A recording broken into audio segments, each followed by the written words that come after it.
पाकिस्तान के अंदर आप 5 साल के अंदर बगैर किसी टेंशन के अपना पैसा डबल कर सकते हैं। ये इस सवाल का जवाब है कि हमारा इन्वेस्टर कितने गया, क्योंकि तमाम की तमाम जो मार्केट होती है वो इन्वेस्टर के पैसे से चलती है, एंड यूजर के पैसे से चलती नहीं है। आज मैं आपको पहले सवाल का जवाब कि हमारा जो पैसा है 5 साल के अंदर हम किस तरीके से डबल कर सकते हैं इसका जवाब दूंगा, और दूसरा ये कि एक आम आदमी उसको कैसे पता चलेगा कि पाकिस्तान के अंदर मार्केट की सूरत हाल बेहतर होना शुरू हो गई है और इन्वेस्टर अपना पैसा कब मार्केट के अंदर पंप करना स्टार्ट करेगा। ये 2 सवालों का जवाब मैं आपको दूंगा। पहली डिस्कशन की तरफ चलते हैं कि 5 सालों के अंदर आपका पैसा डबल कैसे होगा, और ये रिस्क फ्री बगैर किसी टेंशन के इजी पीजी पॉपकॉर्न खाते हुए एक इन्वेस्टर जौन सा है वो अपना पैसा किस तरीके से डबल कर रहा है ये मैं आपको बताने लगा हूं। इस वक्त पाकिस्तान के अंदर शरह सूद स्टेट बैंक ऑफ पाकिस्तान की तरफ से इंटरेस्ट रेट 22% के ऊपर बैंक्स को दिया जा रहा है। इसका मतलब यह है कि अगर मिसाल के तौर पर आप अपने बैंक के अंदर 1 करोड़ रुपए रखते हैं तो आपको स्टेट बैंक जो है उसके अगेंस्ट 1 साल के बाद 22 लाख रुपया आपको रिटर्न ऑन इन्वेस्टमेंट देता है।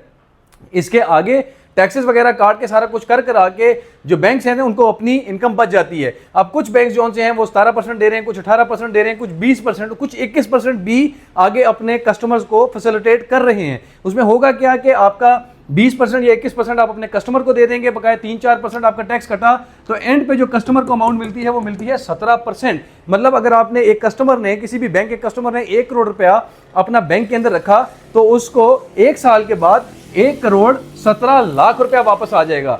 अब आपने 5 साल के अंदर पैसा डबल कैसे करना है? बहुत आसान है। आपने अपने बैंक के अंदर फिक्स डिपॉजिट किया 1 करोड़ रुपए का, साल के बाद 1 करोड़ 17 लाख, दूसरे साल के बाद 1 करोड़ 36 लाख, तीसरे साल के बाद 1 करोड़ 60, चौथे पे 1 करोड़ 86 और पांचवें के ऊपर 2 करोड़ 16 लाख रुपया आपको रिटर्न ऑन इन्वेस्टमेंट आ जाएगा। टैक्स कटा हुआ, कोई टेंशन नहीं, tax already paid, white money, total white money, और आपको कोई टेंशन लेने की जरूरत नहीं। आप मुझे बताएं कि एक इन्वेस्टर है उसको क्या जरूरत है मार्केट के अंदर जाके, लेट्स से रियल एस्टेट की मार्केट के अंदर जाके ईंटों का रेट पता करने की, प्लॉटों का रेट पता करने की, फ्लैटों का रेट पता करने की, जब वो अपने घर पे बैठे हुए आराम से 5वें साल अपना करोड़ रुपए को 2 करोड़ और 10 करोड़ को 20 करोड़ कर सकता है, उसको कोई टेंशन नहीं है। 17 लाख रुपए आपको अगर मिल रहा है तो तकरीबन 1.5 लाख रुपया महीना आपको रिटर्न ऑन इन्वेस्टमेंट आ रहा है। अब आप मुझे बताएं कि अगर एक बड़ा इन्वेस्टर है उसको कौन से किंग कोबरा ने काटा है कि वो अपने पैसे जो बाहर धूप में जाके अपने बाल सफेद भी करे, ख्वार भी हो, 2 नंबरियां भी खाए और उसके बाद जाके उसको पता ना हो कि उसको रिटर्न ऑन इन्वेस्टमेंट कितना मिलना है। ये वजह है कि आपका जो है मार्केट से इन्वेस्टर गायब हुए हुए।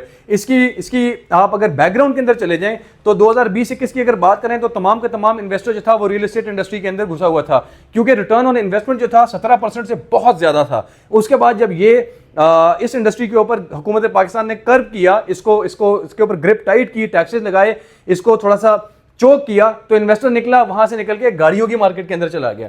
अब गाड़ियों की मार्केट के अंदर जब चला गया तो साल एक गाड़ियों की मार्केट भी आसमानों को चली गई। छोटी डिंकी गाड़ियां जो थी, जो 7 लाख रुपए से 1 रुपया ऊपर गाड़ी नहीं है, वो 30-30 लाख रुपए की मार्केट के अंदर सेल होना शुरू हो गई। उसके बाद हुकूमत पाकिस्तान ने कहा इसका स्क्रू भी टाइट करो, तो वो गाड़ियों की इंडस्ट्री जो सी है वो भी बैठ गई। इन्वेस्टर ने कहा नो प्रॉब्लम, उन्होंने पैसा पंप किया था, प्रॉफिट कमाया था, पैसा निकाला, अल्लाह अल्लाह खैर से अल्लाह। उसके बाद फिर इन्वेस्टर निकल के चला गया डॉलर की तरफ कि अब हम डॉलर में इन्वेस्ट करेंगे। वो डॉलर भी बिल्कुल रॉकेट की तरह ऊपर जा रहा था, तो उसके अंदर क्या हुआ कि बहुत सारा आप लोगों ने लोगों को पैसा कमाते हुए देखा डॉलर के अंदर। फिर आपने ये भी खबरें सुनी कि बड़े बड़े प्लाजों के बेसमेंटों के अंदर से जो है ना अरबों खरबों डॉलर जो है वो निकल के आ रहा है। तो हुकूमत पाकिस्तान ने पहले रियल एस्टेट, फिर गाड़ियां, फिर डॉलर्स की मार्केट को भी टाइट करना स्टार्ट कर दिया। अब इसमें क्या हुआ कि अब जब ये तीनों मार्केट्स टाइट कर दी तो इन्वेस्टर ने कहां जाना था? इन तीनों मार्केट्स को टाइट करने के बाद स्टेट बैंक ऑफ पाकिस्तान ले आया ये वाली पॉलिसी। इस पॉलिसी का मतलब क्या था कि आप करोड़ रुपया डालें, आपको करोड़ रुपए के ऊपर 22 लाख रुपए रिटर्न ऑन इन्वेस्टमेंट, टैक्स वगैरह काट कटा के तकरीबन 17% और फिर 17 लाख रुपए आपको रिटर्न ऑन इन्वेस्टमेंट मिलना स्टार्ट हो गया।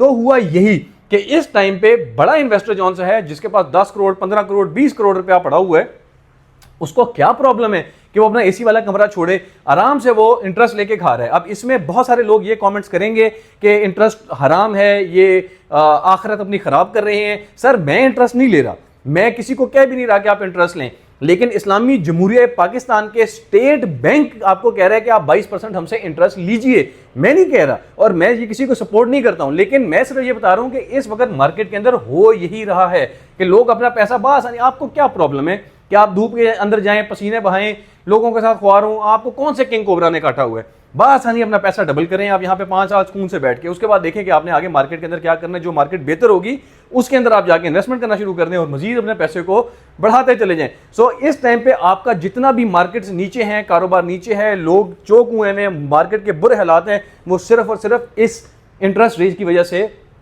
आपकी मार्केट के बुरे हालात हैं। अगला सवाल ये आ जाता है कि आप एक आम आदमी जिसको इकोनॉमिक्स का पता नहीं है, जिसको माशियात का पता नहीं है, तो वो किस तरीके से ये एस्टिमेट करेगा कि यार अब मार्केट कब बेहतर होना शुरू होगी, हालात कब बेहतर होना स्टार्ट होंगे, उसको कैसे पता चलेगा। ऑल्दो ऐसे मार्केट में काफ़ी चहम गोइयाँ स्टार्ट हो जाती हैं, लेकिन एक डेफिनेटिव सिंबल या एक डेफिनेटिव सिग्नल क्या है कि जिससे एक ले मैन को, मिसाल के तौर पे जिसने इकोनॉमिक्स नहीं पढ़ी हुई, उसको कैसे पता चलेगा।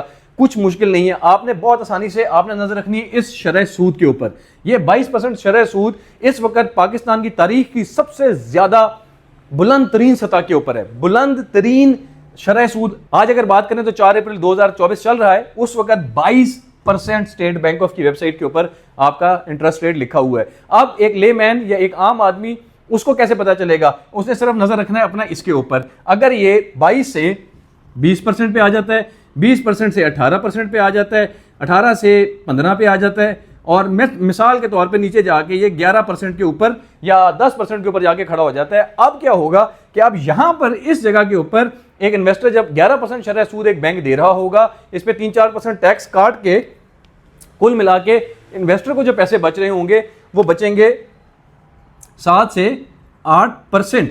अब ये 7 से 8% का जो है, इस पे इन्वेस्टर जो है तकलीफ होगी, क्योंकि 1 करोड़ रुपए के पीछे सालाना उसको 7 लाख रुपया, अगर महीने का करें तो 55,000 60,000 रुपया उसको बच रहा होगा। इसके ऊपर इन्वेस्टर को खासी तकलीफ होगी। उस टाइम पे वो क्या करेगा कि अपना पैसा बैंकों से निकालेगा और बाकी मार्केट के अंदर फेंकेगा, स्टॉक मार्केट के अंदर फेंकेगा, डॉलर्स के अंदर फेंकेगा, गाड़ियों के अंदर फेंकेगा, रियल एस्टेट के अंदर फेंकेगा। And that would be the time जिस टाइम पे हम उस टाइम को, जिस टाइम पे इन्वेस्टर अपना पैसा मार्केट के अंदर पंप कर रहा होता है, उसको आम जुबान के अंदर हम लोग कहते हैं मार्केट तेज हो गई।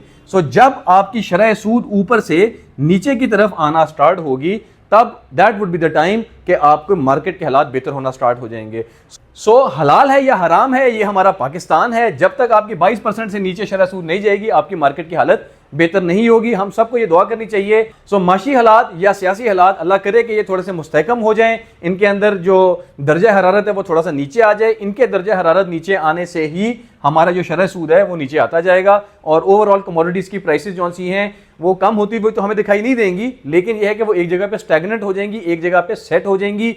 बहुत ज़्यादा रेडिकल जो है ना अप्स एंड डाउन्स आपको नहीं दिखाई देंगे। अगर आपको मेरी ये वीडियो समझ में आई हो, या इसके हवाले से आपके दिमाग में कोई सवाल हो, या अगर मेरी कोई भी चीज़ ऐसा लगे कि मैंने ये सही कन्वे नहीं की, या मेरे इल्म में इजाफा करने के लिए लाजमी अपने कॉमेंट्स में बताइएगा, ताकि मैं कोशिश करके अपने आप को मजीद इंप्रूव कर सकूँ, ज़्यादा स्टडी करूँ कोई भी डिस्कशन करने से पहले, और इसी तरह बेहतर से बेहतर इंफॉर्मेशन आपके लिए मार्केट के हवाले से, रियल एस्टेट के हवाले से लाता रहूं। अगर आपको वीडियो पसंद आई हो तो काइंडली इसको लाइक कीजिएगा। मेरे चैनल को सब्सक्राइब आपने लाजमी इसलिए करना है कि इतनी सोहनी इंफॉर्मेशन थानू कोई नहीं देसी। तो इंशाल्लाह मिलेंगे इसी किस्म की बेहतरीन इंफॉर्मेशन के साथ अगली वीडियोस के अंदर। आज के लिए पर स्क्वायर फुट के प्लेटफॉर्म से तलहा बिन रियाज को दीजिए इजाजत। अल्लाह हाफिज।